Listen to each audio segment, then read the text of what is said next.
Late night television hosts and SNL responded to the Trump win exactly the way that you would expect, by alienating half their audience and continuing to learn absolutely nothing. If you watch this show regularly, I'm guessing you're not doing great. Yeah, me neither. I'm Bridget Phetasy, and this is your Dumpster Fire. Welcome to Dumpster Fire, where we make burgers out of your sacred cows. We flipped the flag for the vets since we're recording this on Veterans Day. You're welcome. Our sacrifice is truly great. We want to honor your sacrifice. We want to honor the vet sacrifice. Sprained my eyes. So after Trump won, all of the late night hosts reacted exactly as you would respond, by making jokes and making fun of the losing team. Just kidding. They all cried on late night. Other than Bill Maher. We'll give Bill Maher a pass. My message to the losers, look in the mirror. No? Bill Maher is the only one who still goes for the joke and doesn't just immediately collapse into liberal tears. I was watching the lineup after lineup after lineup of all of these guys, and it's like I kept thinking about, in 2016, I went home to visit family. And this is a pretty blue state, not so much anymore, but I was talking to a family member about why they were considering voting for Trump, which I was surprised by. And he said to me, I'm just so fucking sick of late night talking down to me and all these people talking to me like I'm stupid. This is a democracy. That's democracy with a capital duh. It was a bad night for everyone who voted for him, too. You just don't realize it yet. And it really was the first time I realized there was a true protest vote that was happening. This is not a person who really even liked Trump, nor do they even like them now. But this is someone who had valid grievances with the way the pundit and media class addressed any of their concerns, or just laughed at them and made them the butt of all jokes. And in this democracy, the majority has spoken, and they said they don't care that much about democracy. And I would have thought that in 8 years, and seeing with how resounding this win was for Trump, that the late night hosts and Saturday Night Live, we'll get to them too, would have actually come to some kind of awakening. Nothing. They get up there and they still talk to only less than 50% of the country. Right. Who knows what the next 4 years are going to be like? What we do know is that we're going to be governed by a monstrous child surrounded by cowards and grifters. You would think they would be like, something is going on here that we're not accounting for and we haven't been paying attention to. The liberal media, always more offended than the victim. And then to get to SNL, which is, maybe I have just higher standards because I am a Gen Xer and we grew up in the freaking glory age of SNL. Truly. I live in a van down by the river. Phil Hartman. Hello and welcome to the Anal Retentive Chef. Chris Farley. Lay off me, I'm starving. Will Wayne's Ferrell, World. yeah. Will Ferrell. Party on, Wayne. Party on, girl.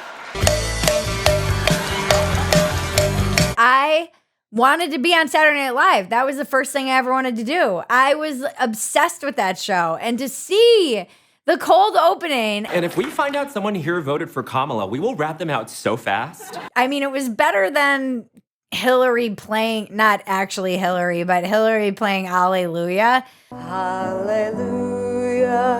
They should have had Maya Rudolph playing Hallelujah as like kind of an inside joke, and I think that actually would have been hilarious. Right, and then had What's-Her-Face come on as Hillary too and like joined in as a chorus. That would have Like been a amazing. That would have been funny.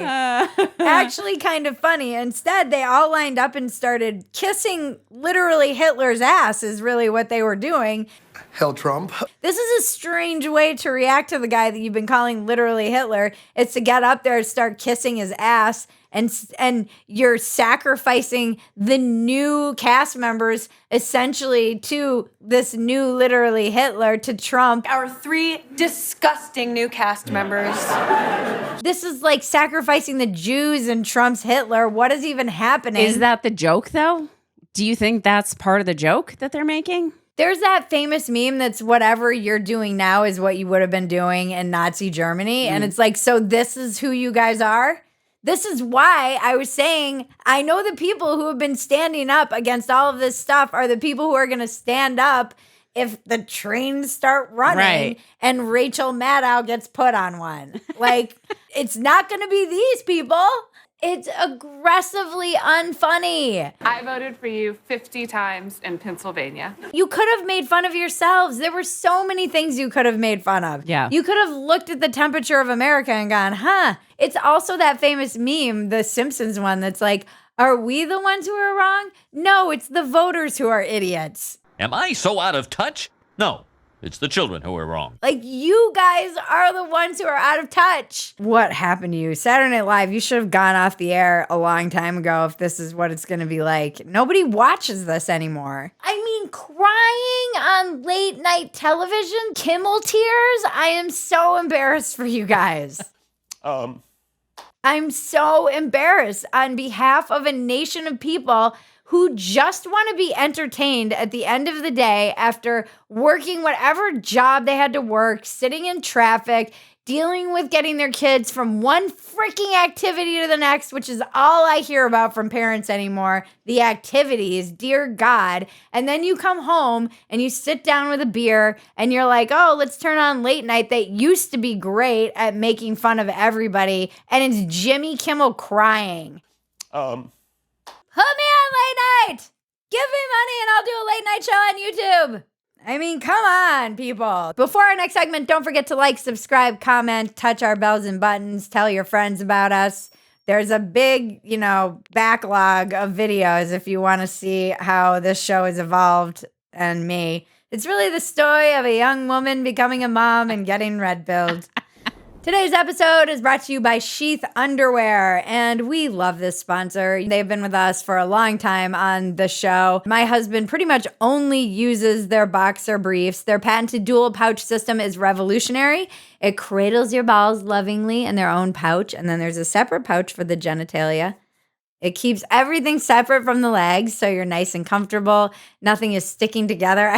I feel like I'm like in an airplane. Nothing is sticking together. It's high quality. It can be worn as boxers or briefs. And if you fly a lot and you hate nuts that get stuck to your legs, or you're working out and you don't have to be readjusting, it gives good support. They have a women's line that has sports bras, which I live in, and booty shorts. And again, moisture wicking helps keep your pH balanced. I just live in these things around the house. They're always releasing new patterns. They're the greatest underwear that's ever graced the balls of man. Sheath Underwear, the underwear of legends. Go to sheath.com and use promo code dumpster to get 20% off your next order. That is sheath.com. Use the promo code dumpster to get 20% off. The link is in the description below. Now it's everyone's favorite segment, the weather with Janice Villagran.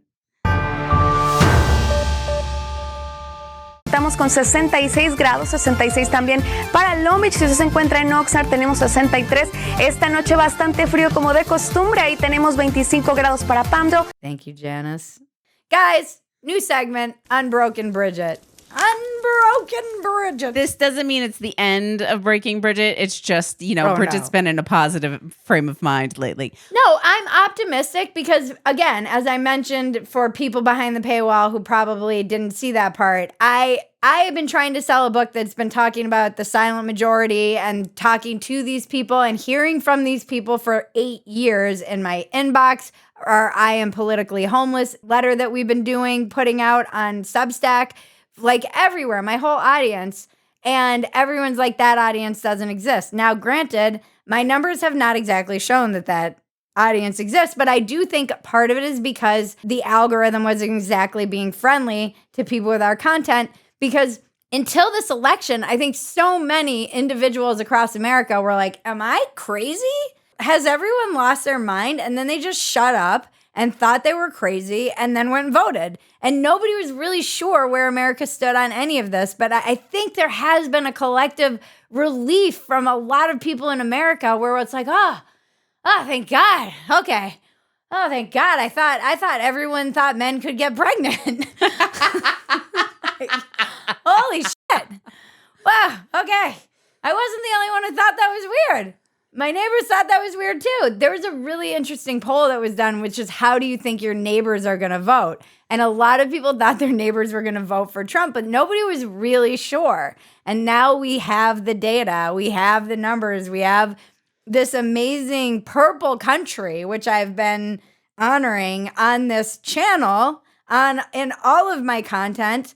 I don't want to push away the center left and and even the liberals, because I think that we all need to work together. The center did hold. The center held. This was my only wish for America for the past 8 years.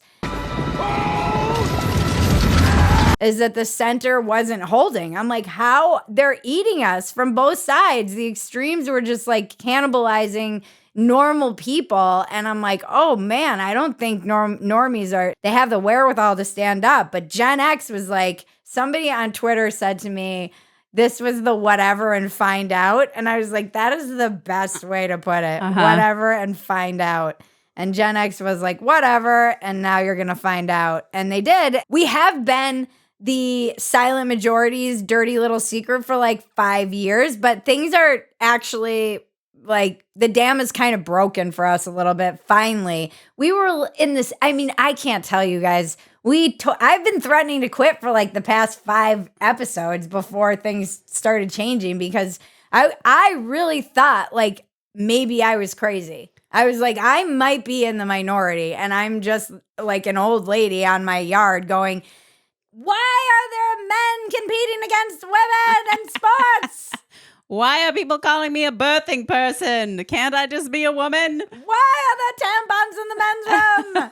There are tampons in the men's room. And we're gonna go to war. Maybe we don't need to go to war over tampons in the men's room. But now you can share us with your friends. There's been a core group of you who have been around forever. To the new people, welcome. We hope to make burgers out of your sacred cows, make fun of everybody. We are not members of any cult, really. We just like to make fun of everything. Right. Because we feel lucky. We do want to try and get to 100,000 subscribers before the end of the year. On YouTube.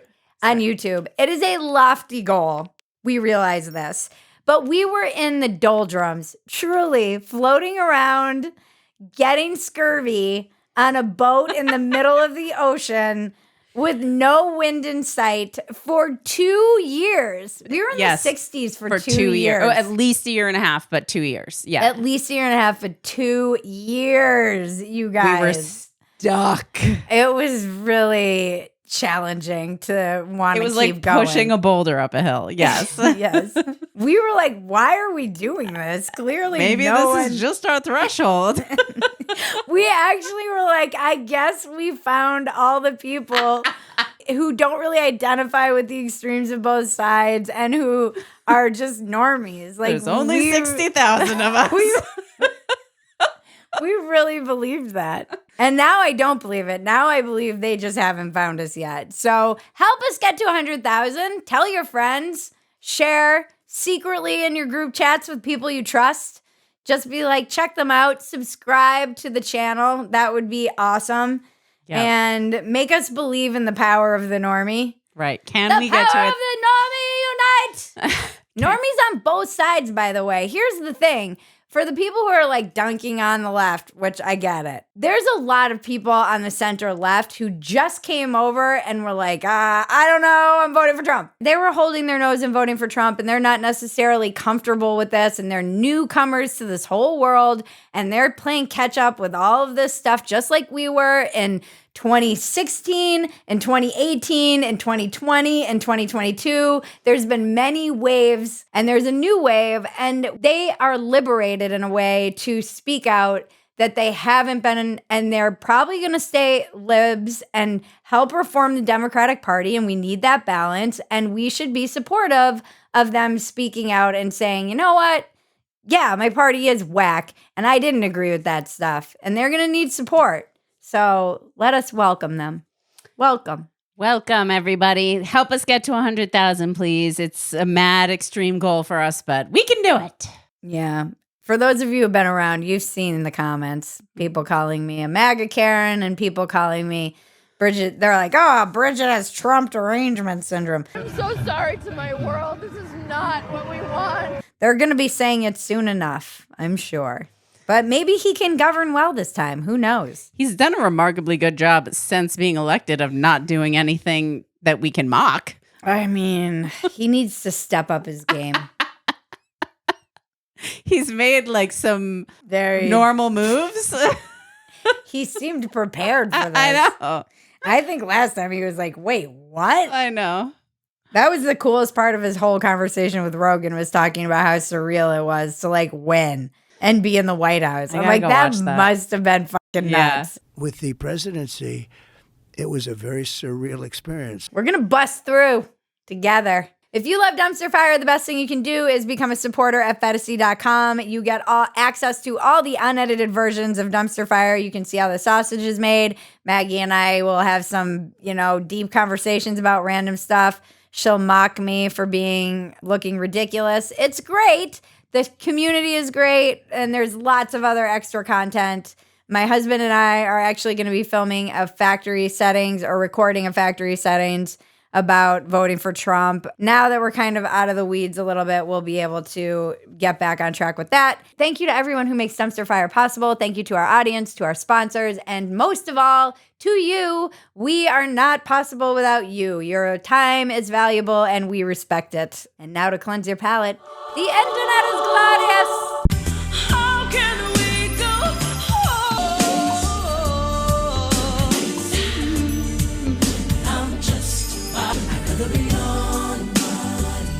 Remember, life is absurd. Don't take yourself so seriously. Take the work seriously. Don't take yourself seriously. This has been your Dumpster Fire. I'm Bridget Phetasy. Now make me rich so I can make a late night show.